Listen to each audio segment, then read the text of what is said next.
I feel like the defense is about to take it up another level. See, it ain't just the trade we made, the small trade. It ain't the activation we did. It's one other thing. And I'm telling you, it's going to make us go crazy.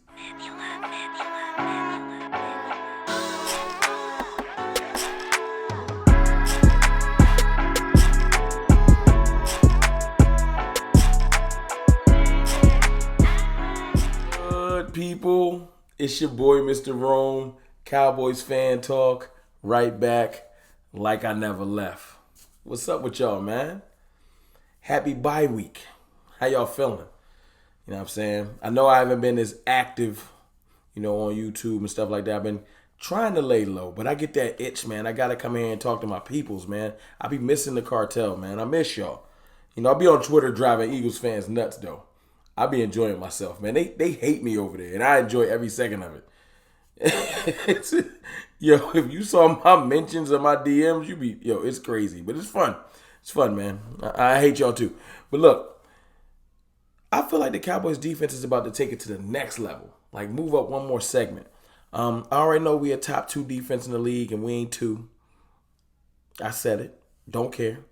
But on some realness, the components of our team, the little small additions we've made, and no, not trades. Well, one trade. Hankins' trade is going to pay dividends. See, Bohanna's a little banged up. I hope he's going to be back after the bye. He's been dealing with a little neck issue, if I'm not mistaken. And, when he's on the field, the run defense has been excellent. Problem is, Bohanna has had to come off the field. In our D-tackle room, we have excellent pass rushers, excellent 3-tech. Our 1-tech area was kind of not as deep. So, we lost Tristan Hill, whatever. I think he a Cardinal now, and good luck to him. No hate to Tristan. But Hankins came on the field last week, and I know that the Bears had a large rushing total. One, due to the fact they ran the ball like 50 times almost. Seriously, almost 50 times. Threw the ball like 15 times. It's like they were afraid to throw because every time they threw, something bad happened. So I get it. But, when Hankins was on the field, they ran for like 40 yards. That let me know that the run defense is on the uptick. So that's the main thing. That's the first thing. The run defense, especially when we get a good rotation between Bohanna and Hankins, there'll be no drop-off. The run defense will be consistent, and we'll still have our pass rush. We have the big man clog in the middle and the big man relief. Either way you want to go. So I like that. Perfect. Damone Clark. I want to do a whole video just talking about Damone Clark if I can fit it in. But just watching him, remember the impact we had with LVE? Y'all remember that? Remember LVE came in and it was like, whoa. You know what I'm saying? Just because the team that he was surrounded with, it just kind of worked in 18. That's the feeling I'm getting with Damone Clark. He came in, and I think people are underestimating just his athleticism. I know he was dealing with the spinal fusion thing, but Damone Clark looked good last week. He looked good. Now, he only had, I think, like 6 tackles. There's some assisted tackles and stuff like that. But I'm just watching his reaction. I'm watching him and his instinct. The football instincts is important to me. It's like above almost all kinds of stuff. Football instincts will carry you further than talent. There's a lot of players that are older in this league. Their football instincts keep them in the league. But Clark, I watched him first and foremost. He clocked 21 miles. He clocked a faster speed than Micah Parsons this year, according to Next Gen Stats. And Micah came out and said, I got to beat that. Now, in a foot race, do I think that Mike is faster than Damone Clark? Probably. But the fact that we got 2 players that are running that fast, that ain't corners, that's crazy to me. They have 2 linebackers. I know Mike is a hybrid. That is that fast. Like, that little element is going to change things, even if he rotates in.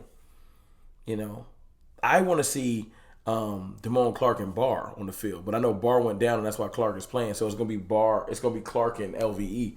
But even that, I watched him just out. Like, he's just going to change life, man. These young players are hungry. Deron Bland is another reason I'm talking about this.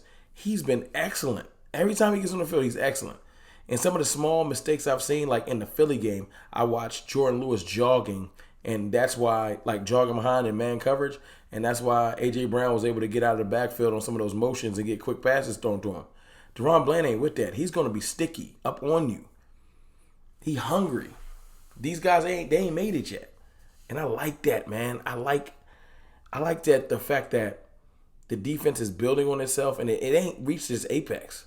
Remember earlier this year, I did a video talking about Dan Quinn saying that he likes defense that build on themselves, and he looks for the moments, them standout moments where he lets you know that you got something special. I think we've been having small moments like that, but we're building. You know what I'm saying? We only 8 games in.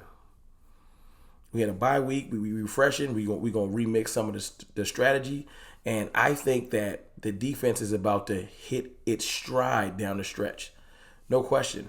And you know why? Well, you know the bigger reason why? Ain't nothing like having the most dominant pass rush. But we've had the most dominant pass rush without leads. Think about it. Philly's pass rush, good pass rush. They've had a lead a lot of time this year. You feel me? 49ers have been up on teams. Like some of the great pass rushers have had leads and they're able to just pin their ears back. And we've been able to just not usually been able to just pin our ears back and get to it. Even in the Chicago game, when they threw them 16 times, it got active. You feel me? So I'm looking at it like this. I'm like, we're about to have some leads. Dak Prescott is going to be able to get us up. And I'm not talking about humongous leads. A 10 to 13 point lead that make you have to throw some more, and it's a wrap. I cannot wait. Because, see, the difference is, in years past, you just come out, hope the offense starts, and the defense holds. Now, literally, we come out, we can be balanced. We throwing body blows. That's what we doing early in the game. Throwing body blows with Tony Pollard, Zeke Elliott, the new trip tight ends. Y'all saw that video I did? It's almost it's like 20K or something like that. Talking about maybe our new offensive identity use being more tight end forward like the Patriots. So we're going to come out, we're going to throw body blows, right? Physical run, tight end forward formations, etc. Then later in the game, we're going to hit you with play action, take a couple shots. We're going to get that lead, and then our defense is going to be able to pin their ears back and get after it. And you don't understand how big a deal that is. It's game-changing. I'm telling you. We're getting sacks off of our minimal pass rush opportunities.